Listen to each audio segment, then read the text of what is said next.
Ya Allah, Ya Rabbal Alameen. Welcome to the Ummah Talk podcast with me, Fatima Barkatulla. Let the Ummah rise again. In this podcast, I speak to scholars, experts, leaders in their field about some of the big issues facing the Muslim community worldwide, as well as your local Muslim community here, especially in the West. So please tune in. You can catch the podcast on Muslim Central Podcasts, which is available on all sorts of audio platforms. The podcast episodes will also be available on YouTube. So do share the episodes. Let me know what you think about the ideas and the topics that we discuss in the episodes. The revival of the message of Islam, the revival of the Ummah of Muhammad sallallahu alaihi wasallam is a responsibility, and it's the responsibility of every single generation to strengthen and pass on something better to the next generation. And I hope that we can begin to do that. Bismillah, alhamdulillah, wa salatu wa salam ala rasulillah. Dear brothers and sisters, assalamu alaikum wa rahmatullahi wa barakatuh, and welcome to another podcast episode in which we explore some of the big picture matters that the Ummah is facing today. My guest needs no introduction. It is Brother Moazzam Begg. He is an author, ex-Guantanamo prisoner, war on terror consultant, and advocate for the rights of those held unjustly. He's also director of outreach for the advocacy group Cage. So, Brother Moazzam, assalamu alaikum wa rahmatullahi wa barakatuh. Wa alaikum assalam wa rahmatullahi wa barakatuh, Sister Fatima, and my pleasure and honor to be introduced and to speak to you, inshallah, which I hope there will be a very positive discussion. Inshallah. Jazakallah khairan. Alhamdulillah. Before we start, discussing other things, I know it's been a long time since you wrote your book, Enemy Combatant, but I don't feel like I ever really got a chance to speak to you directly about it. And I guess there's been enough time now for you to kind of reflect on the impact the book had and to get feedback from people, etc., for me to kind of speak to you about it. So, and also, when I told sisters that I'm going to be speaking to you, one of the things they really wanted me to speak to you about was your book. So if you don't mind, I'm going to start by, I think, just highlighting to you, I think, like how we felt reading the book. And you can tell me, some of your reflections now that, I don't know, how many years has it been since you wrote the book? 14 years since I wrote it. SubhanAllah. So yeah, I've got the book here with me for our listeners and viewers. If they want to get a copy, I would highly recommend it. So I was trying to think, like, when I first read it, I read it as soon as it was released. What were the kind of three, I would say, emotions or three feelings or thoughts, reflections, three words, I would say, that capture the kind of reflections I had on the book. And the three words that came up for me, or three phrases, were, number one, eye-opening, because I think before reading your book, I was kind of naive. I felt really naive after reading a book about, I don't know, I think like growing up in Britain, I had a certain level of patriotism, or sense of connection to Britain. And I would say husn al-dhan about, what it was to be British. And although like we know about we read about, we think about the deep state, and until it kind of is spelt out in those terms, the way you wrote about it and your experiences, I don't think we really think it's real, So for me, eye-opening was the first thing. The second feeling, I think, was that it was painful. It was very painful to read. And I think the reason for that was that your story and your experience represented for us, especially as a Muslim woman, I think it represented you represented our sons, you know, our brothers, our husbands, and it really felt as though what happened to you could have happened to any one of them. That's how I felt when I read your book. And the third emotion I felt was, in a strange sort of way, your book was quite cathartic to read. And the reason for that, I think, was especially the first half of it, like, which I think a lot of us Asian Muslims who've grown up in Britain could really relate to, you know, the 80s and the kind of racism, but also the kind of identity crisis, the whole, and also like what you said about Bosnia, because I remember I was a student in Egypt at the time when everything was happening in Bosnia, and we used to hear about brothers who were going to Bosnia, and we used to regard them as heroes, you know. So I think the fact that you told that, I think that kind of identity story of what it was like growing up in Britain, was quite cathartic. So those are my three kind of feelings about the book. What do you think about that? And is that what you hoped the book would bring out in people?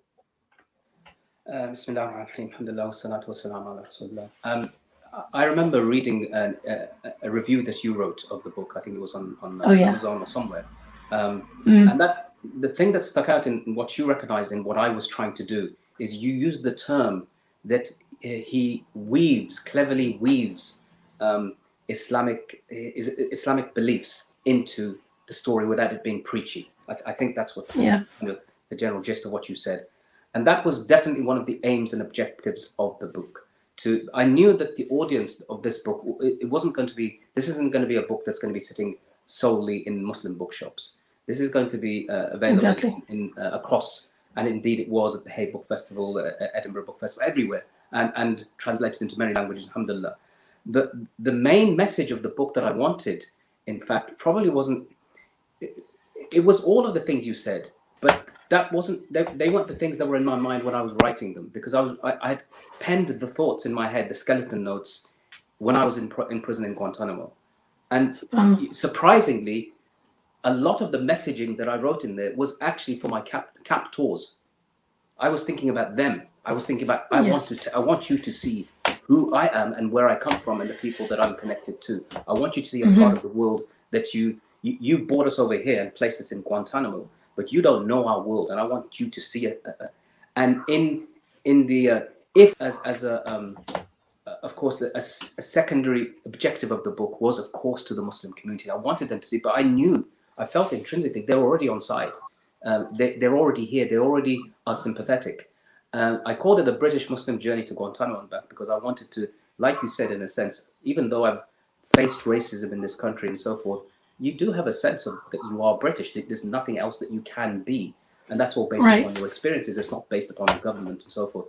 So it was all of those things. The hardest part, I would say, is anything that has to do with emotion, anything that is emotional.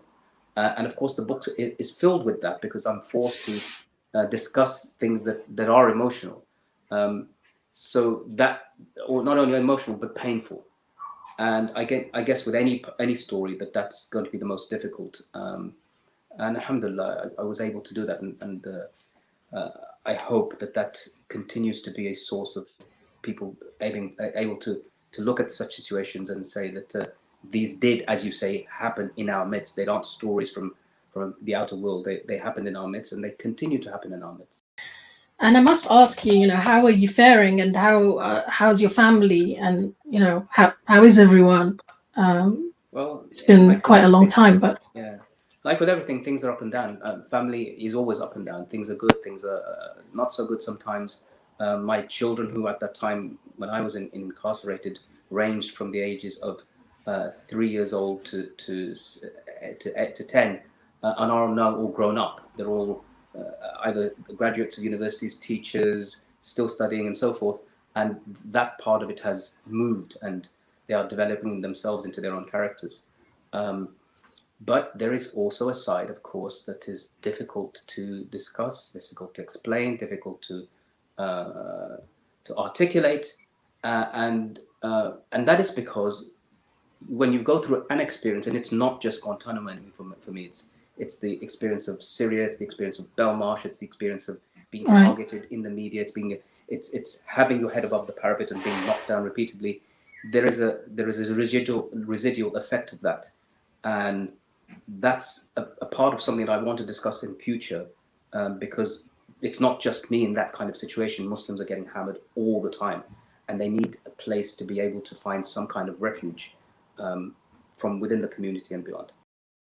Brother Moazzam, I think I, like many Muslims in the West, probably only have like quite a superficial understanding of what's really been going on in the last few years, and like what the status now is of, Guantanamo prison.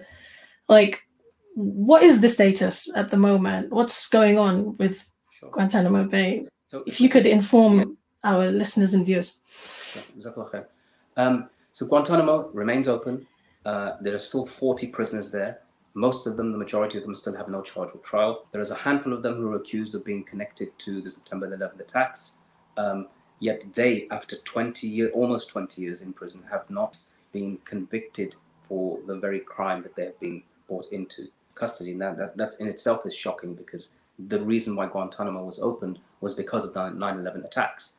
And almost 800 prisoners have been held there, the majority of whom, so say 740, 750 prisoners, have been released, meaning they're free. If they were these terrible terrorists, then why were they all freed? Like that many of them from all around the world. Interestingly, I'll give you one example of one of the prisoners that's there. It's called Abu Zubaydah, and Abu Zubaydah was infamously became the reason for the creation of what's known as the Enhanced Interrogation Technique Program, the torture program by the CIA. His case has been featured in a film called The Report, which you can find on Amazon. And it's about the role of torture. The CIA torture and the United States Senate that carried out a report in 2014 that showed quite clearly that the United States and the CIA had been involved in a torture program developed by psychiatrists and psychologists for the case of Abu Zubaydah, where they used medieval torture techniques like waterboarding against him. So he remains in Guantanamo. He's still never been charged with a crime and has gone through all of this torture. He's been awarded, now this is the fascinating thing about Abu Zubaydah's case, he has been awarded compensation by three European nations for their role in his torture. So Abu Zubaydah was brought to Lithuania, he was brought to Romania, and he was brought to Poland and tortured in secret CIA sites in each of those countries. The European court was forced to pay him compensation. I don't know how that's happened while he's in Guantanamo, but he won a case against them for their role in his torture. Now, that was being complicit in his torture. So imagine the actual torture, which is the United States of America, have still got away with it. So that's one example of, as I said, many cases of prisoners that are still there. Obama said that he would close it. He couldn't. Trump, when he came into power, as it were, signed an order saying that he's going to keep it open. And it remains open still. Jazakallah khairan for that update. As an ordinary Muslim, what would you say, like, people like us can do, or, to kind of help the cause? What is needed from the Muslim community? I mean, there is obviously we at Cage deal with multiple causes, and Guantanamo is still one of them, and it's been open now for close to 2 decades. The people that are most in the front of it, as it were, are non-Muslim NGOs that are fighting and campaigning for a cause that is almost solely and exclusively Muslim, meaning that every prisoner in Guantanamo is a Muslim. There are terrorists all around the world from all sorts of terrorist organizations, including Americans, but there are none of them in Guantanamo. So the first criteria to be a prisoner in Guantanamo is you must be a Muslim. The second criteria is that you're a terrorism suspect. And so unfortunately, this is an issue for us. It's an issue for the Muslim world that we didn't pick up, we didn't take on, because we were A, too afraid, and B, perhaps even thought that there must be some merit to the accusations, to these amorphous accusations against the majority of the prisoners there that have not been tested in the court of law. So what we can do is arm ourselves with the knowledge again. And if we didn't know then, we should know now. And if we weren't supporting those who were campaigning from within the Muslim community, then we should now. You can still campaign and support with Cage. We are still fighting for particular prisoners. You can see lists of them, the details, and we constantly, this Friday, inshallah, I'll be doing a discussion with one of the prisoners who is just talking about the artwork created by the prisoners in Guantanamo and how they did that. So to keep the issue alive, but also to unfortunately humanize humans, you know. Yeah, subhanallah. But I think that's one of the wonderful things, like from the interviews that I've heard, like Brother Shakir Amar's interview, and I mean there are so many unexpected things, you know, that either happened or that are experienced or have come out of, you know, such a terrible experience. You know, touching stories about, I remember his story about how he made friends with little ants, and you know, the artwork, the poetry that you talked about as well in your book. You know, it's I think all of this stuff really needs to be kind of preserved. You know, it needs to be preserved. These stories and these expressions. I would say you can see right behind me. There's one of my shelves. That's my Guantanamo shelf. That's books written by former Guantanamo prisoners or about them, and so it is preserved, and we are in the process of doing more and ensuring that preservation is happening across the board, not just in literature, in poetry, in arts, in artwork. All of that is being done, inshallah, and will continue to be done. And we want the Muslim community, of course, to pick up on this and say that this is a part of your history, it's part of your heritage. You can be you know, ashamed by what some do in the name of Islam, but you can be proud of what others do in the name of Islam and see what they've gone through and try to protect that legacy. So that's part of the work that we do at Cage. Yeah, and subhanAllah, recently I was teaching the story of Aisha radiallahu anha and her slander. It doesn't seem like there's a connection between that and what we're talking about, but you know the ayah of the Quran where Allah subhanahu wa ta'ala says to the believers, why didn't you think well of yourselves? You know, why didn't you think good of yourselves? For some reason, it just reminded me of what you just said, that, you know, some, like you said, some Muslims, they might have this kind of reticence to support Muslims who are being incarcerated, thinking that, you know, there must be something, must have done something, there must be something, you know, there's no smoke without fire type arguments. But Allah subhanahu wa ta'ala tells us in the Quran that when you hear a rumor, when when somebody is being held without charge, there's no due process that they have gone through. As a Muslim, you don't have the right to look at them in that way, right? Yeah. You are supposed to think well of your brothers and sisters, and yeah. And this is, I mean, obviously it's something that's really important, and this is part of the fear, and I talk about this as fear that is, you can understand some kind of fear where you are afraid. If we were in some of the countries, unfortunately, ironically from the Muslim world, where you spoke about such matters, then there is a likelihood that you'll be imprisoned or incarcerated or tortured or even executed without a blink of an eye. But we're not in such a country. We're in a country where you have equal rights, or you're supposed to have equal rights, and including the freedom of expression and talking and thought. And you can, especially when it's pointing out something that's so glaringly obvious. You can't go around the rest of the world, as Britain or America have done, and say that we are the bastions of human rights and protecting human rights, and citing habeas corpus and Magna Carta, these massive documents that civilized the rest of the world because they didn't know about this sort of thing. And then on the other hand, have places like Guantanamo or other places, which I would call Guantanamo as a walk in the park compared to those places, where people are secretly held at secret detention sites, tortured, and in some cases murdered, which is something I've witnessed. So all of this has happened under the watch of these countries who claim to be the bastions of human rights and freedom and democracy. Jazakallah khairan for updating us on those things. I listened to an interview of yours recently in which you were talking about, I think, I hope I've got this right, I believe you were talking about us, especially Muslims who've come from the Indian subcontinent. And you mentioned a phrase, I think you said, inherited cowardice. I think that was the phrase. Yeah. Can you please explain to us what you meant by that? And, you know, yeah, if you could just explain to us what you meant by that, and then, you know, wanted to ask you something about that. This is a theory that I'm still in the process of trying to develop this, but it's a theory that I think, and I've spoken to several people about it, and nobody's been able to give me a correct answer. My point of view is that when we, as in the Asian subcontinent, the Indian subcontinent, were dominated by the colonial powers of Britain, there were a handful of resistance movements, a handful, and, you know, Tipu Sultan and one or two others are notable.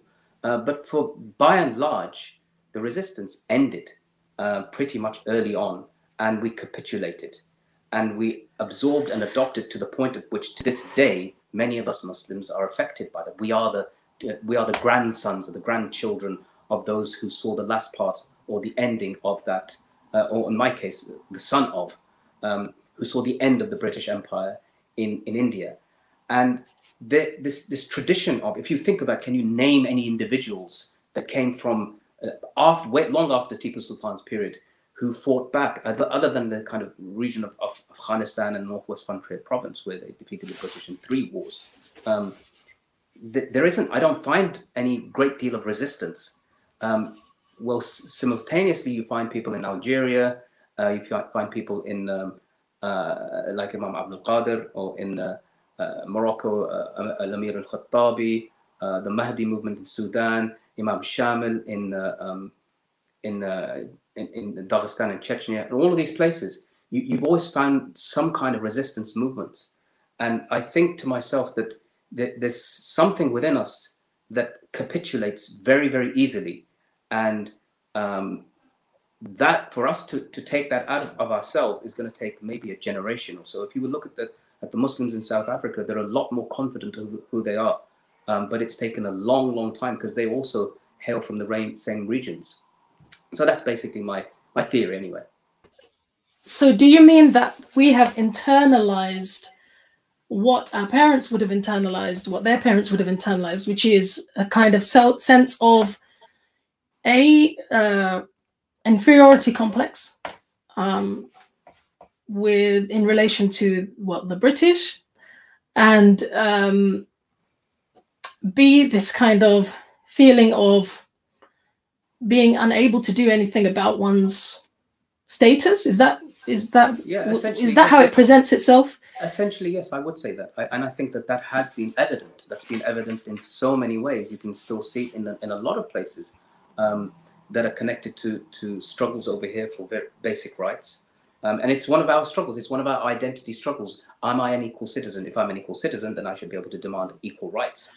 Or should I, as previous generations have said, listen, keep your head down. And people, not just previous generations, people say it even now. Keep your head down. Don't get involved in saying anything against the state, or otherwise you'll cause trouble to yourself. Now, if you look at the various dissident, or not even dissident movements, but movements within Britain that reject the status quo, they don't feel that uncomfortableness. They don't feel that disenfranchisement, as in that you can't go and do something. The state will. You're just a brown guy. You're just a person that really doesn't fit in, because you'll get in trouble if you do. And they don't feel that, because they feel that they are equal citizens. Nobody gets told, for example, as much as we do, if you don't like it in this country, why don't you leave? They don't say that to the entire Labour Party that sits on the opposite side of the bench, who argues every single day against various laws and things enacted by the government. Nobody says to them, can you all get up? Which shouldn't, if you don't like it here, get up and leave, the whole lot of you. Half the country should emigrate to wherever it is. So it's internalizing that part, I think, that we are still struggling with.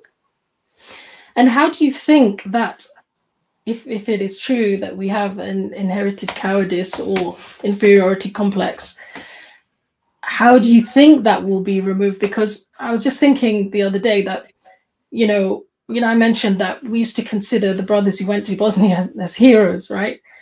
And today, even the whole kind of topic or subject of jihad has been so watered down, right? Or, people like to talk about it as though it's only a spiritual thing, right? Yeah. Muslims are kind of scared to talk about it, to teach about it, etc., etc. And yet it's a very important concept and part of our teaching, right? Our deen. Yeah. If we can't even talk about it, if we can't even teach about it, how will the next generation ever have that spirit of knowing that, you know, struggling and you know, striving against an enemy or for your rights, you know, in the way of Allah is a part of our deen? Well, it's a very important question and very important point, because, you know, there are entire surahs in the Quran which deal with the subject of jihad. Anybody who's to deny it and say your whole faith would be in question if you were to deny it. It's real concept, and not just to make it about an internal struggle.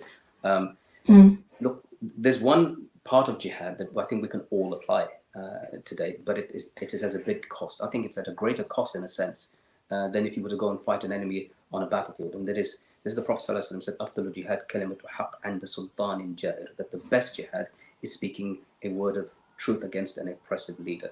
Now, I'm not necessarily saying every single leader in Britain is oppressive, but there are clearly, if Islamophobia is wrong, then it's an oppression that is taking place, and it is taking place during both parties, under Tony Blair and under Labour, and it's happened under the Tories. And so speaking out against this is a form of jihad. I have no doubt about that. But the problem is that, to what extent are you prepared to do that?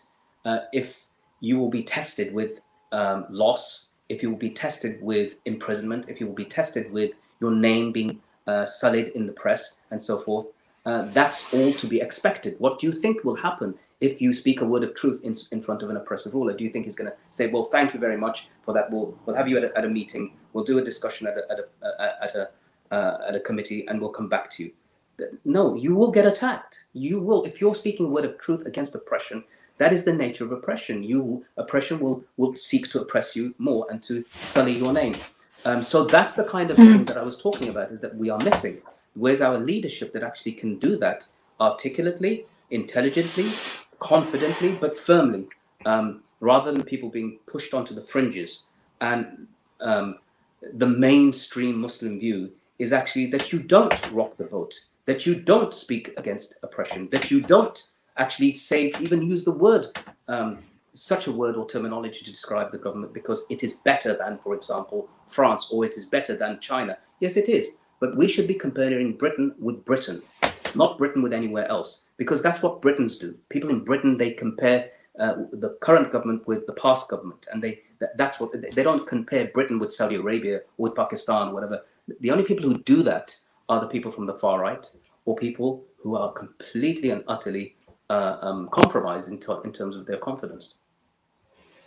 Right, and the things that Britain claims to represent, right, and the treaties, the human rights treaties that Britain has signed up to, all of those things are the things that we need to, right, I guess, hold Britain to account, you know, in relation to.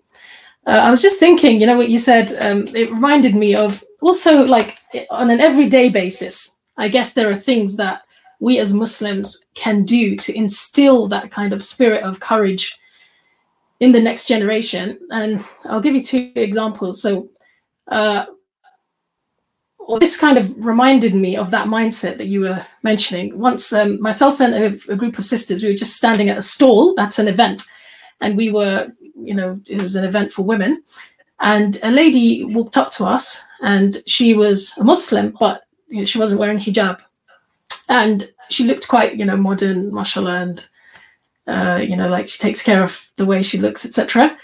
She walked up to us and she said, "I want to tell you women something." And some of us wearing hijab, some of us wearing niqab. She said, "You know, it's women like you that are causing us all the problems in this country." Okay. And she said, "It's women like you, because you dress the way you do, and we're in Britain, and you know there's no need for it, and you're bringing our community down," right? And subhanallah, you know, it was like such a shock to us that Muslims still think like that, you know. Yeah, but it kind of highlighted that, what you were saying, you know, that kind of thing of, in order to to succeed, in order to get progress, to have progress, you have to let go of your culture, your religion, your values, right? And that's kind of ingrained in to a certain level in our community. Well, I mean, look, sister, the thing is that we spoke about this, that cowardice, I think, breeds cowardice, especially when it's from on the top. But courage breeds courage. And I just want to give you an example, a little story from my stepdaughter. She started a new school, it's a state school, and she wanted to pray in this school. And now the teachers there said, look, we have no prayer facilities. There's no way you can pray, whatever. And we wrote to the to the school, and they said, look, we're essentially a secular school, and we don't provide places to pray. So I said to her, I said, listen, what you have to do is go to your teacher and say that I need to pray. This hijab that you allow me to wear is not as important as the prayer that I need to do. Wow. So and if the teacher says to you, sorry, we haven't got anywhere, all you do is say, okay, thank you very much, and just say Allahu Akbar and pray right there in front of her. And when I said that to her, she said, oh, I can't do this, it'll be hard and whatever. I said, look, there'll be two things. One is that at the moment you say Allahu Akbar, she'll just back off. And secondly, you're now in a state of prayer. You have to pray. It doesn't matter where you are. So when she approached them, immediately they gave her a place to pray. Said, look, if you don't give me a place to pray, I'm going to have to pray here right now. And sometimes that's what it takes. I told her the story of what happened to me when I was on a plane. The first time that I was in US custody, that I had my hands tied behind my back, I had my legs shackled, I had a hood over my head, I had a knife to my neck, and a brother was on the other side, and he said, Akhi, it's time to pray. And I said, Akhi, you're the Imam, lead, Allah Akbar. He said, Allahu Akbar, and that's how we prayed. So I said, certain things like this, if you hold on to them, if you hold on to your faith, if you hold on to your beliefs and your principles, nobody can. And what are they going to do to you? What's the worst they're going to do to you? And this is essentially what I say to our leaders, is that if you speak out and you think your organization or your masjid or your mosque or whatever it is, you get targeted in the Daily Mail or whatever it is, what are they going to do to you? Because the worst thing that could happen to you in this dunya is that you lose your deen. Not that you die, not that you lose an arm or a leg and so forth, because it's happened to them, is you lose your deen. And if they attack you, if the worst case scenario, they put you in prison and you went into prison for the sake of Allah subhanahu wa ta'ala, for the sake of the truth, for the sake of the word of truth, then isn't that a noble thing? Isn't this what all of our ulama did in the past? In fact, isn't this the tradition of Islam? So how far are you from the tradition of Islam to where we are today, where we're prepared to fight and sacrifice for things that are not even obligatory, and yet will not defend the very notion of protecting our basic rights. SubhanAllah, yeah. And I remember once when there was, I think it was after the Paris attacks, the first time, my sons were going to the masjid for hifth, and they were wearing their thobes and, you know, their hats, and because that's the uniform in the masjid, and they were about to get on the bus. And I remember the thought entering my mind that, because the atmosphere at the time was very Islamophobic, you know, and because they're young, I just thought, you know, shall I tell them to put their thobes in their bags and like change when they get there, you know? And I just completely bit my tongue and thought, no, I cannot do that, because that is exactly what you're saying, you know, the perpetuation of that inherited cowardice. And so I didn't say anything, and I allowed them to proudly go out as they are, you know. And I feel like it's those little things, you know, those little things that we do every day, that make a difference. And it shows you also that it's actually the mothers, you know, mothers and fathers of this ummah that are really going to make that change, isn't it? Because it's the mindset you instill in that child that then that child grows up with and then internalizes and passes on, right?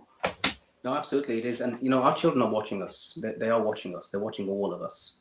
And they're growing up in a war, you know, post-war terror world in which the word Muslim is synonymous with terrorism and extremism and radicalization. And you're constantly on the defensive. I was never brought up that way. I was brought up not in an environment like that. There were historical things that we understood, but it was never that you yourself are seen as part of a suspect community. You might be seen as an alien community, but not a suspect one. That was the Irish back then. The Irish were the suspect community. Now it's us, and it's tenfold worse than the Irish, because we are connected to an entire world. It's not just one country. It's an entire world that spans from Morocco to Indonesia and everything in between.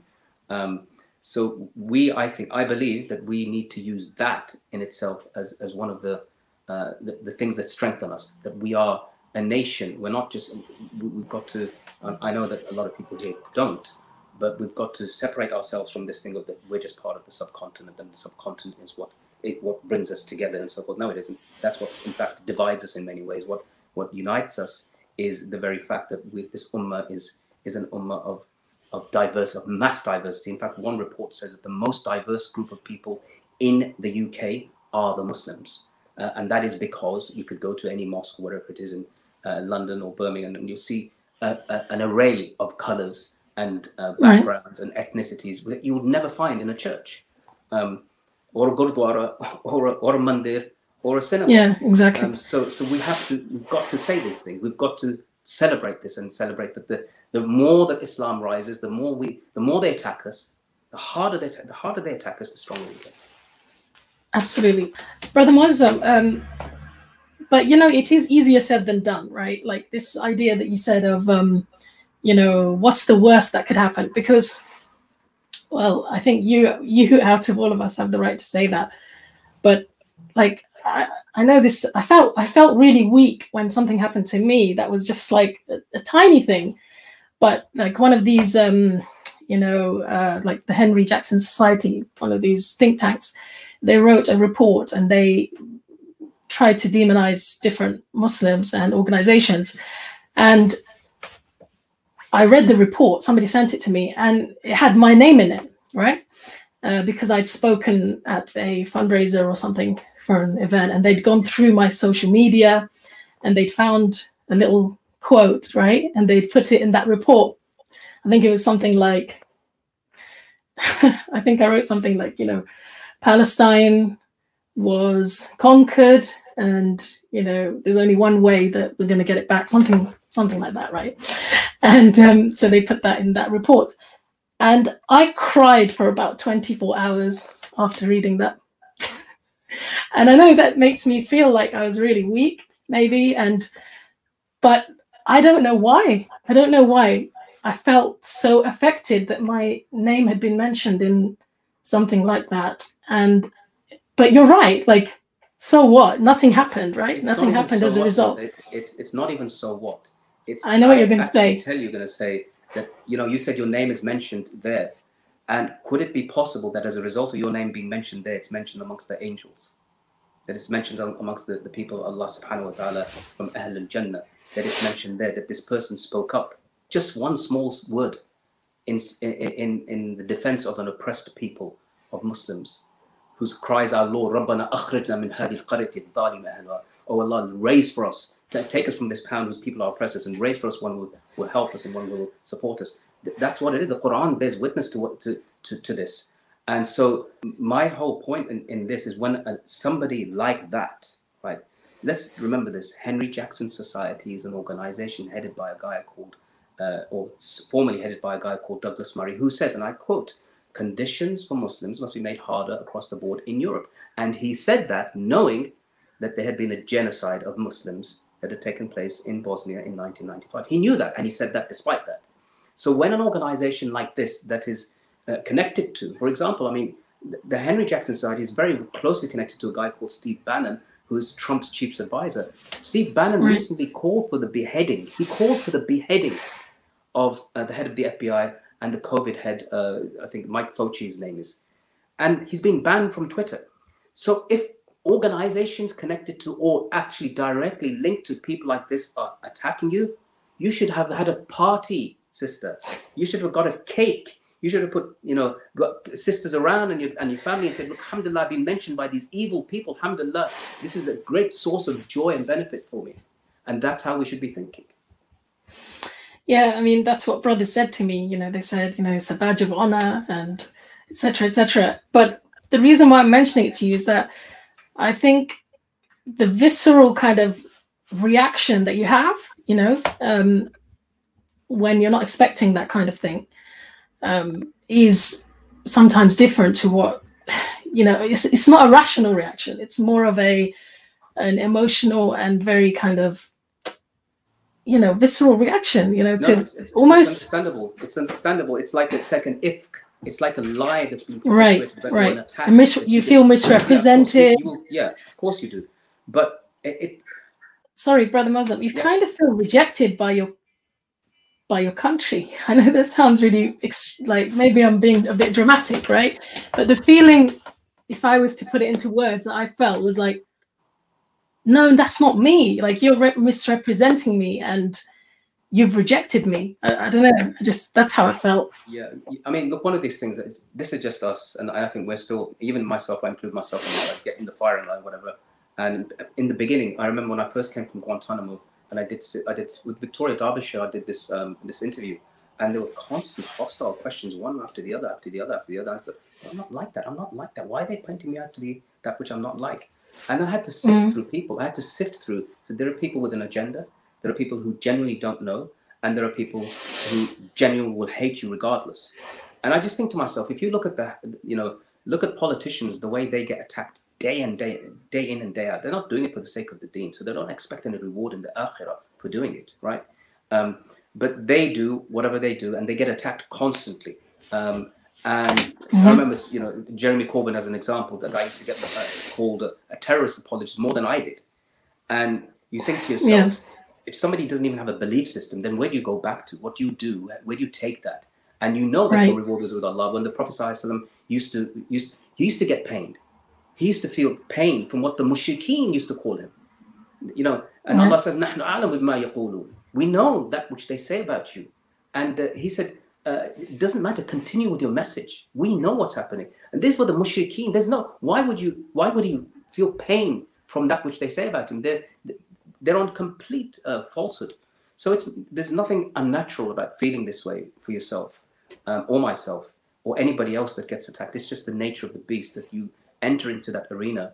And once you do, you have to understand that if you don't, my view is, if they're not attacking you, you're doing something wrong. You're doing something terribly, terribly wrong. If they're satisfied with you, to oppressors and racists and Islamophobes are actually happy with you, then you need to check what you're doing. You must be doing something terribly, terribly wrong. I started thinking to myself, what would my parents say? You know, like they would say to me, why did you have to get involved with, you know, these organizations? They might say that. I don't know if they would have said that, but that's the kind of natural reaction. I've met so many youth who say exactly that. And they are, I said, I've spoken probably to more non-Muslims than after Muslims, right? But they don't say it. I've never had a non-Muslim student from an Amnesty Society event, or whatever, ever come along and say to me, my mum and dad say that I shouldn't get involved in this. Never. Not a single time. That's the psychological difference, isn't it? Yeah, it is, of course. It is. And we've got to tell our people that, first of all, make sure that you're strong on Quran and Sunnah. But that's what you're guiding. If somebody tells you don't get involved because you don't know your deen enough, I agree with them. You know, get firm, but that should be happening in the house. I want to do more of the issues about kind of the psychological effects of some of this stuff. You know, something like you're talking about, that you read that. I mean, maybe it's a bit of bravado. I say, oh, you know what? If they're hitting you, then you know you should be celebrating and so forth. You do feel it. Honestly, wallahi al-azim, you feel it. You feel it. The moment your name is mentioned in even a small column somewhere, you feel it. Even if somebody makes a comment about you on a random post, you feel it. And that's just human nature. But I wanted to probably maybe explore more ways of how you deal with that. You can take it in your stride, develop a thick skin. I'm the most thin-skinned person that I know. You know, in my household, of the smallest of things I can blow up. And so I don't think you can just develop a thick skin like that. It just doesn't happen that way. I'm just in the place of exploring at the moment. But I think because I said it already, is that if you believe that there's reward for what you're doing, that Allah subhanahu wa ta'ala knows what you're going through, and that He's adding this on your scales, and your scales are getting heavier in His way, then that for me is a very strong internal way of saying, alhamdulillah, another hasana, another hasana. Yeah. I think what it is you start going through this period of self-doubt, right? You start having self-doubt. It is. I remember Sister Sahar was mentioned in one of the reports as well.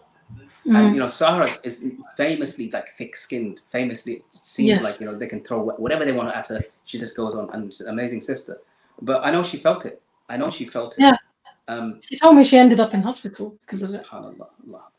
And I think the point is that we don't really have a support system, I think, in place, you know, for people who are experiencing it even on that level, you know.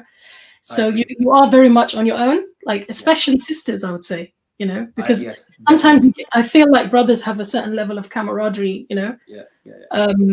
But as a sister, you just feel like you're just a mom. Maybe that's something we need to develop, because honestly, if we say, and one of the things, I mean, we have a couple of sisters in Cage, for example, who come along and you know, just do stuff, and they're in the firing line. You get in the firing line, and sometimes you're in the firing line not just from the enemies, you're in the firing line from your brothers, like, why are you as a sister coming along? You shouldn't be speaking. You should you know, there's all of this sort of stuff, right? And that is debilitating. That's a different discussion. Whatever your view on that is, it's fine. But you don't need to be attacked when you're already taking on a particularly important role. And I would like to hopefully somehow develop something, that maybe a course or whatever it is, that where we can flesh out some of these things and give to both brothers and sisters tools and abilities and things that they can refer to, because it's a very when Imam Suleiman Ghani told me he got it was the Prime Minister mentioned him. Do you remember? Right. Oh my God, that was terrible. That was a huge thing. That was massive. He called me. He said, Brother Moazzam, what should I do? I said, Sheikh, don't worry. Wallahi al-Azim, I'm telling you now that inshallah we'll be laughing together at the end of this, and you will be buying everybody dinner. Right? And the amazing thing was, I said, look, the guy's just hit himself. He's hurt you, there's no doubt about it, but he's just hit himself. Now, he couldn't get Cameron, but he got the defense minister at the time, what his name was. He said something outside of parliamentary privilege, and he said it on the news. I said, you can get him, and alhamdulillah, got lawyers, you know, and I think he got 30,000-40,000 pounds plus an apology and whatever. And then he did an event, and unfortunately I couldn't make the event. And the event was about celebrating his win, where he invited everybody for dinner.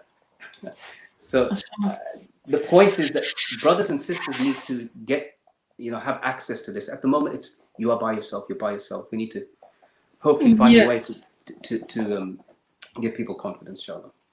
Yeah, and it's amazing just hearing from somebody who just even though you know that, you know, deep down you do know that there's that, you know, Allah is with you. Just somebody else telling you that at that point, you know, and saying it's a badge of honor, you know, it's not a bad thing, it's a good thing, and all of that kind of helps, right? No, I mean, I can tell you this: when an article is written and they mention me, I mean, maybe now not so bad, but there was a period of time when it happened. It has such a devastating effect in my house. So everybody feels it. Everybody feels, oh, you know, he is reeling from that blow. He can take it in front of everybody else, cool, but inside, where do you dissipate that shock? Where does it go? Everybody feels the shock waves around you, and it's that part of it, because it's you're only by yourself. And I know maybe you to get attacked by the Henry Jackson Society, as I said, you know, it's not a bad thing, but to get attacked by anybody is not a natural state for you to be. Yeah, and I guess these experiences strengthen you and make you more thick-skinned, and, you know, help you to take on more in the future. So Jazakallah khairan. Thank you for your advice and, you know, your words of comfort, I would say. Jazakallah khairan. Brother Moazzam, so I wanted to move on to speaking about the situation in France and then the situation in America. So a superficial kind of interpretation of explanation of what's been going on in France is, you know, there was a teacher, he showed some cartoons, and some Muslims got upset, Muslim parents, and then somebody attacked him who happened to be a Muslim, and, you know, killed him. And then the French president and government decided that in an act of defiance, they would put images of the cartoons on different buildings, images insulting the Prophet sallallahu alaihi wasallam, and this caused Muslims all over the world to be upset and boycott France. That's the kind of news narrative, right? Or the kind of superficial narrative. Yeah. What would you say, like, as Muslims, we really need to know about what the situation in France and what's really going on? Because it didn't start with cartoons, right? No, it didn't. Look, one of the things is that France projects itself. That is the country because of all its famous philosophers, Voltaire and so forth. Were the ones who brought about the Enlightenment to Europe. So they are the defenders of the freedom of speech in the whole of Europe. This is our job to do. Now, in doing so, we have seen repeatedly that they have violated every basic normative Islamic practice in modern times, from the hijab dress to halal food in some places, or to call that in itself, that if you are seeking to have halal food, you are separatist, and basically calling Muslims that they are separatist. Now, there is a history, and without knowing that history of France, you can't really address this properly, because France's role in the Muslim world cannot be understated. They have killed literally millions, 2 million at least, Algerians and others in their wars of occupation. And they did it, ironically, they did it using beheadings with the infamous guillotine that they took into Algeria, they took into Vietnam and other colonies. And it is a country that I've actually written an article saying that France was born out of terrorism and beheadings. Literally, the word terrorism comes from the French Le Grand Terror, which is the Great Terror, which is what happened when Robespierre and his French revolutionaries bought this method of getting rid of all of the ruling elite by using the guillotine, which is by beheading them. And that's how democracy came to France. It's quite different to how it came to Britain. It was more of an organic process, and it wasn't violent, it wasn't full of butchery, it wasn't full of beheading people in the streets and taking out the royal family and so forth. It was a lot more a protracted affair. So we need to point that out, because of its violent and deeply violent and racist history, it has brought about it itself what it did with the Algerians and the Vietnamese and others. They were involved in using chemical weapons, for example, against the Moroccans who fought against the occupation of their country by the Spanish. So there is a history of how they have treated the people that they are now looking at. There are a series of trophy photographs that would shock you that French soldiers took with beheaded Algerians. Right, yeah. And many of these heads were only returned this year. So the French had kept hundreds of heads as trophies in French museums sitting in Paris, and only returned them to Algeria this year, where the Algerians gave them the burials of Shuhada. That's how shocking this kind of role of France historically has been. And then to say that this is now about, I will push the boundary with what offends Muslims across the world. Now, this isn't just that whatever an individual does is outside the law. If the individual decides to take it into his hand, he's going to go and kill this innocent. Well, he's innocent in the sense that he didn't. He's not guilty of a French violation of the law. So, to enact something and to take the law in your own hands, you're going to have to pay the price for it. That's not what Islam ever did. The Prophet ﷺ was cursed many, many times on many occasions when the Sahaba were around, and the responses were not the same. But that's not my point. My point is this, that the responses haven't just been on the streets. This is not just about ordinary Muslims responding. This is about leaders of the Muslim world finally taking a stance on something. I wish they'd taken that stance on the issue of the Uyghurs in China, or the Rohingya community, or on Palestine, or others. But this is something that they have almost unanimously united on. Today I read that the government of Pakistan, if it's true, is actually expelling the French ambassador, not sending a Pakistani ambassador to France, boycotting all French goods at a government state level. Turkey's already taking the French government to court for the publications of these cartoons. Countries that have a terrible record with Muslim organizations, like Egypt, have condemned the cartoons and the stance of France. In fact, France now feels quite isolated, because hardly a European government has followed suit. Not a single European government has followed suit. They may say that they stand with France against terrorism, which is the natural trope everybody says. Even the Turks have said that. But in real terms, France is isolated and it is feeling the pinch. Amnesty International just made a statement about France, saying, and to paraphrase, that France cannot hide as a defender of liberty while it has its own shameless record of hypocrisy in how it acts in this way. So France has been outed. They have just hit themselves with a massive own goal. Own goal.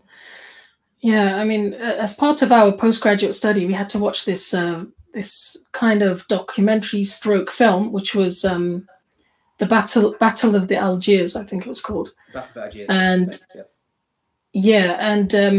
it kind of gave you a little glimpse into the colonial history of France of the French in Algeria, and subhanAllah, it kind of highlighted that long-standing hatred, I would say, of Islam and of Muslim symbols, right? Like the whole kind of anti-hijab, for example, and niqab stances that they have today.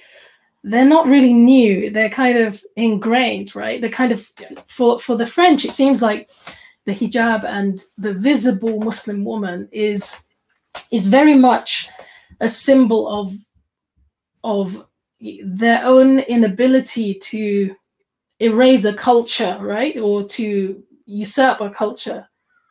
And that's where it all comes from, and it just kind of it manifests itself in different ways at different times. But actually, is they want Muslims to assimilate. They don't want them to. It's not even integrate. It's assimilate, to become a clone of.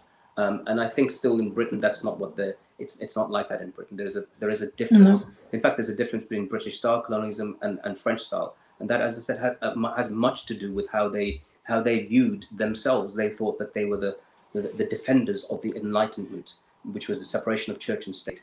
And now that they're into this new position, those who follow religion are backwards, and we are the ones who take society forward. And we will do it in the most muscular way, and that's why it seems they seem like Europe's extremists to the rest of Europe, right? Western Europe, at least. France seems like extremists. But how do you see that playing out? Because if that kind of, I would say, hatred or dislike of religion and Islam in particular is so ingrained, and it's so historical, like what possible way forward is there going to be from French Muslims? I think with anything, there's strength in unity. So there needs to be unity with Muslims from Britain, from Spain, from Germany, and so forth. If you look at, I know to some degree the French status is so different to us. Even those who fight for the rights of Muslims over there, they don't do it the way that many of us do here. They're very, very confident about our faith, and that's because of where we live. In France, it's a struggle. It's a great struggle. I know many people who left France to come to go, make quote unquote hijrah, a migration, to come to save them from the French state, so they can come to the UK and be in a better situation. So it is bleak. There is no easy way. The only way I can say is when Muslim governments, Muslim nations start making France feel the pinch, and that is economically, boycott and so forth, and then they would have to make conciliatory and language towards the Muslim world and to their Muslims within the country. And of course, other Europeans who've already, in the New York Times, for example, there was recently an article that lambasted France for its treatment of its Muslim, because it was looking now through the prism of racism, of what America's had to go through racism, and how it's getting lambasted in the rest of the world. France is doing the same thing to its Muslim population and to its non-Muslims who come from Africa. So it is already being seen as a country that is enacting what it did in colonial times in its own land. Now, as late as 1961 or 62, there was a demonstration by Algerians in Paris, and several of them were killed, and their bodies were thrown into the River Seine, which is like the Thames of our London, by the police. I think there's something around 200. I might be mistaken on the number, but it is in living memory. you couldn't imagine something like that happening over here. Maybe in Northern Ireland, perhaps, but even then, the numbers were far smaller. But imagine us living with the consequences of just that one incident alone, let alone others. So why do you think the rest of Europe kind of allows France to get away with that secular fundamentalism, you know, that it keeps expressing and showing? Well, you know, it's a major player. It's a major economic power within. It's a nuclear power. It's one of the 5 permanent members of the Security Council. You know, infamously, I remember when I was in Guantanamo, the Americans started to hate the French. They said they renamed French fries into freedom fries, French toast. I remember that. Toast, and they did that. And they were pouring French wines down the. And they did so because France didn't take part in or was caught giving some kind of goods against the embargo against to Iraq. Right. So there's this kind of Britain and this famously there's this saying, I think, of one of the old British leaders: "What's the best thing between us and France?" And he answers, "The sea." And so the point is that there's always been an animosity between Britain and France. There was 100 years war that lasted, you know, so it's not out of love. People don't love France. It's one of the reasons why we got Brexit is because they don't want to, because it's the historical part. We don't want anything from the European continent dominating us. And France is part of that. But it is strong because of those reasons, as I said, but it is not infallible. And its strength is not, and remember that it's really important our viewers understand this. Half of France, the Vichy government of France, which was literally half of France, sided with and welcomed the Nazis during World War II. They were part of the Nazi empire. So we get an understanding of the far right in France, Jean-Marie Le Pen, Marine Le Pen, and so forth, and the movements that exist there. And now, although those parties died in the last election because Macron came on, Macron has to adopt some of the far right's language against Muslims and immigrants in order to placate that far right. And so that's what he is doing, clearly. So do you feel hopeful about the Muslim leadership at the moment? I mean, I know that, you know, we seem to have this attitude nowadays of like saying, well, at least they're doing this and at least they're doing that. But actually, you know, because we haven't seen Muslim leaders of Muslim countries, I mean, ever really standing up for anything, you know, it does feel a little bit, you know, we do feel hopeful. I think Muslims do feel positive about the fact that, you know, something is being said about, and there are leaders who have some conscience, I would say.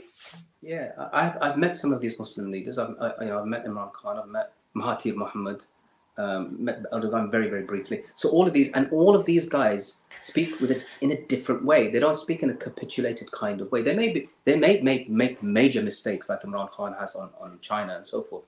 But I think that they are speaking in a way that isn't from a defeatist mentality, isn't from somebody who has no confidence, isn't from somebody who feels completely dominated by the need to placate the West. And what they need to do is to build, and what they are doing, my understanding is they're building economic trading blocks, building alliances, military cooperation alliances, and so forth, which is what they need to do more. And the less they rely on the West and more they rely upon one another and themselves, they will be coming back to the concept of unity, which is what the Ummah needs across the board.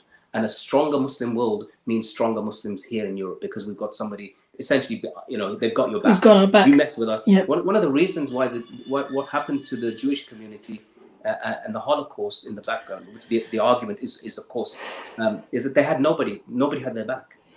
And so that's one thing the Muslim world does have. It has somebody on its back. We just need them to stand up. Yeah, inshallah. Jazakallah khairan. So lastly, the situation in America. I think you said something on Facebook. You mentioned a quote of Malcolm X's. If you could share that quote with us, I think he said something like, "Yeah, I mean, I can't tell you by heart, but its essential meaning is that I have more respect for an open enemy and adversary, even if he's wrong, than one who comes like a friend but is nothing but a snake." And so what this essentially means, and I've always believed this, you know, that the open enemy, the one who openly confronts you, openly hates you, openly says what he does about you without fear or favor is far better than the one who comes along and smiles in your face and says, I love you, I care for you, I'm looking after you, but behind your back, he's getting ready with that knife to stick it in. And do you really see it as that, bad, because I think I do get it that, obviously if you have an open enemy, you can see them coming, right? You can prepare, you know what you're dealing with. Yeah. But isn't the fact, for example, that Obama was even willing to talk about closing Guantanamo, isn't that something, even if he was not able to actually do it? I mean, I'm just using that as an example, but okay. Isn't the fact that somebody's even willing to go there better than somebody who won't even go there? Well, this is the mastery of play. So this is how I would say that somebody like Obama is a master of delivery. He's far more intelligent than Bush or Obama put together in terms of how he presents himself, and he is more intelligent because he's a lawyer on the Constitution. So he's very, very smart. And the smart enemy is far more dangerous than the dumb one. We could put it in this way. Let's just say this. Malcolm X said that you don't take a knife, put it in a man's back 9 inches deep, then plunge it back 5 inches, pull it back 5 inches and say, we've made progress. Haven't we done you a favor by pulling back that knife? Right? That's what Malcolm X said. And what does it mean here? Is that Obama is part of the very movement itself. That he says, I'm going to close Guantanamo, knowing that it's unlikely to get that closure. You won't get that agreement from Congress. But what he does is that he continues the war on terror, and he uses something that his predecessors didn't use. And that is, instead of detaining them without trial, I will kill them without trial. So he introduces something now that has become common, and that is targeted assassination using unmanned aerial vehicles, drones, right? So he's known famously. He's written a book just now in which he defends the use of those drones. So he has no compunction about what he did. The difference between him and the others is that George Bush opened Guantanamo a couple of years before Obama came into office. He says, I want to close it. I intend to close it. So Obama didn't say anything new. It was part of the rhetoric. He said that we will not torture people. We will close Guantanamo and so forth to make it look like that this is what he's going to do. But all of the while, what did he do? Very famously, there were imagery of Muslim women who had been raped by American soldiers in Iraq, gang raped during the occupation. Obama blocked the publication of any stories connected to that by the Associated Press because he said, and I quote, this will damage our troops on the ground. So what he wanted to do is to make sure that none of this inflames the situation anymore. But you think that the brother, the husband, the cousin, the father of those sisters who were violated in that way don't already know. You think they're not already in the camps of Abu Ghraib or Camp Bukka preparing themselves to join what became ISIS? They don't tell you that part of the story. And the other part is this, is that people like Abu Zubaydah, as I mentioned earlier on, they were filmed. Their torture was filmed and recorded in order that if he confesses something, we have it on record. The CIA destroyed the tapes of his torture, which included waterboarding. He was waterboarded over 83 times. It's a medieval technique used on Muslims primarily during the Spanish Inquisition to get them to renounce Islam. So this technique was used. They filmed what they did. And then when it was going to come that this had happened and the lawyers were trying to seek this to be taken to court, the CIA destroyed the tapes. And they did it under Obama, and Obama said that they are free from prosecution, that they will never face prosecution. So there has been so much. I mean, there's a lot more that I can say about Obama.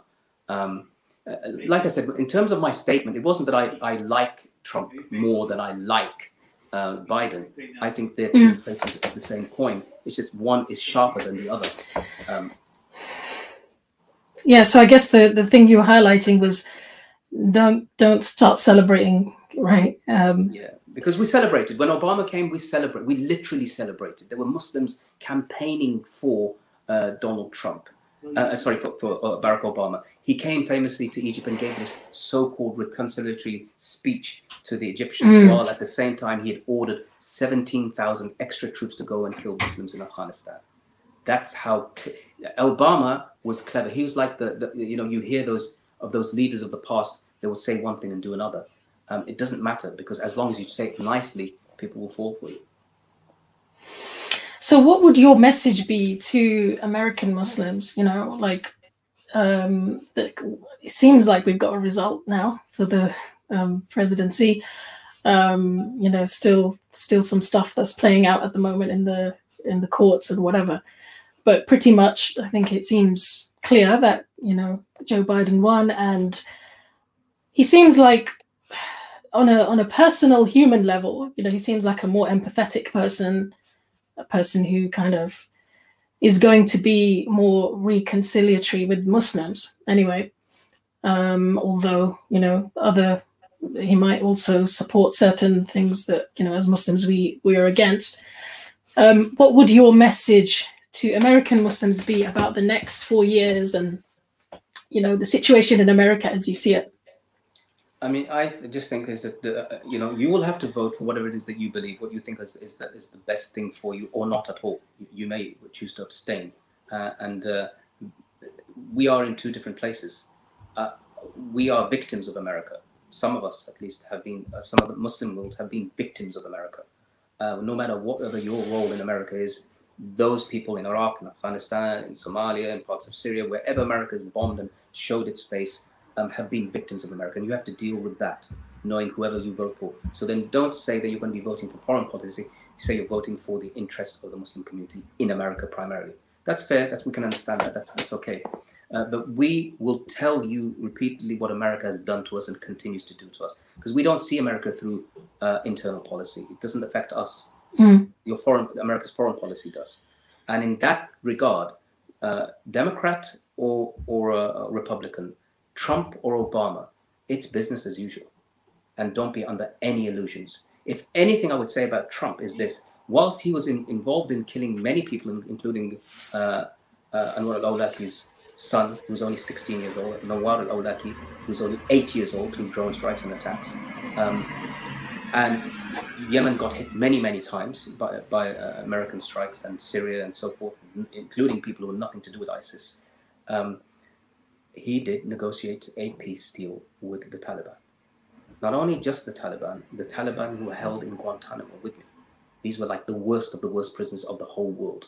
They actually spoke to him on the phone and met with Mike Pompeo, who's the defense secretary, and have said things like, I know that you were fighting to defend your land. I know that you're a strong, brave people.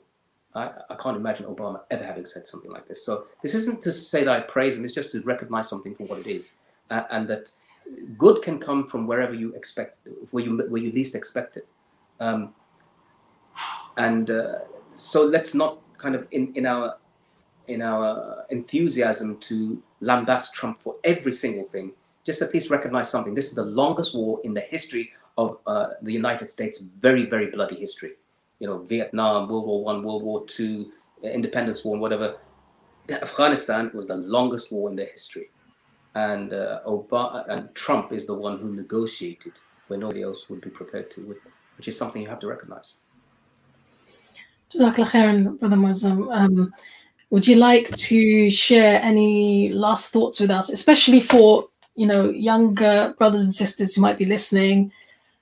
What advice would you have for them, you know, in terms of activism and contribution to the bigger picture of the Muslim Ummah and, you know, our cause? I think, subhanAllah, it's a different one. It's a difficult one to respond to, but from an internal position, I'd say that you have to be strong yourself. You can't help anybody unless you can help yourself. Allah subhanahu wa ta'ala says this very, very often, you know, twice in the Quran, Allah doesn't change the state of the people until they change what is within themselves. So you've got to start with yourself. And one of the verses that in the Quran that comes to me that I think about often, and I thought I mistook it. Though I know the Arabic, but I mistook it. And that's inna ma'al usri yusra, inna ma'al usri yusra. That indeed after, I used to translate it in my head, after difficulty comes ease. But it's not. It's ma'al usri yusra, with difficulty With difficulty. Yeah, with. So don't think that, oh, it will come, it's going to come, the good will come. The good will be there. You might not recognize it. And the difficulty will come and you might not recognize it. So be prepared. The only way you can be prepared is by immersing yourself in the stories of the companions of the Prophet ﷺ, of those who went before us, those of experience, those of knowledge, those who stood up for this religion, and let your heart be tranquil, content with the words of Allah subhanahu wa ta'ala. Let that be attached to your heart. There's one thing that I came out from Guantanamo with, is that connection, that attachment of the Quran to my heart, to know that these verses were revealed for me at this time, just as much were as people at the time of the Prophet ﷺ, and they are relevant to me now in my hard time of difficulty as they were to them. So if you keep that connection, no matter what befalls you, inshallah, you will always be connected to the greater goal, and that is to please Allah subhanahu wa ta'ala, and that this world, all the trials and tribulations of it, will come to an end. وَالْآخِرَةُ خَيْرٌ وَأَبْقَى, and that the akhirah is better and will remain forever. Oh, Jazakallah khairan, Brother Moazzam. I really appreciate all of your, sharing your thoughts, your advice, and your insights, because I think you come from a very unique background and a unique experience, and you see things in a way I think that few of us had the chance to kind of really look into. So Jazakallah khairan, I really appreciate all of your thoughts. So Jazakumullah khairan, brothers and sisters, for joining us. Please do share this episode with your friends and family. You can listen to it on wherever you listen to your podcasts, and you can also share the video and like the video and leave a comment. Inshallah, until next time, Assalamu alaikum wa rahmatullahi wa barakatuh. Subhanakallahumma wa bihamdik, ashhadu an la ilaha illa anta, astaghfiruka wa atubu ilayk. Assalamu alaikum wa rahmatullahi wa barakatuh.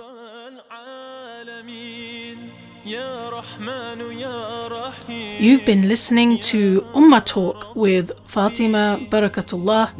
Please share this episode, please leave a comment, and let us know what you think about the issues that we've discussed. Jazakumullahu khairan, wassalamu alaikum wa rahmatullahi wa barakatuh.